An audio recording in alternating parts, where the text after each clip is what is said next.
mu buzima hari byinshi byiza bitubaho, ndetse tutibagiwe n'ibibi. Ese Mana, kuki wabishatse gutya?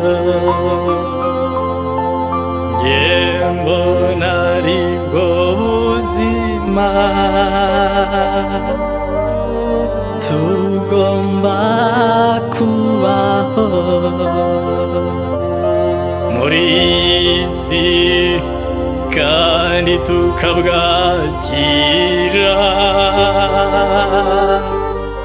Ese Mana, muri iki cyiza kigutunganiye, kunda mugenzi wawe nk'uko wikunda. Ibindi Nyagasani azabikongerera. Ese Mana, muri iki cyiza kigutunganiye, kunda mugenzi wawe nk'uko wikunda. Ibindi Nyagasani azabikongerera.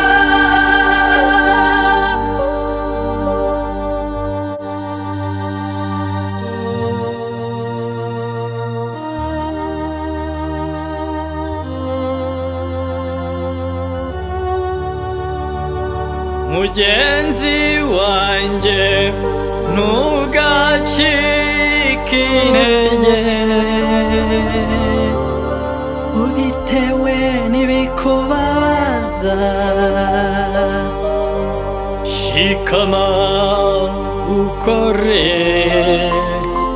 kandi usenge. Nyagasani niwe murengezi,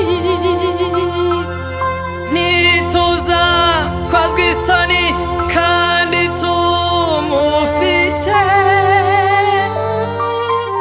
Ese Mana, muri iki cyiza kigutunganiye, kunda mugenzi wawe nk'uko wikunda. Ibindi Nyagasani azabikongerera. Ese Mana, muri iki cyiza kigutunganiye,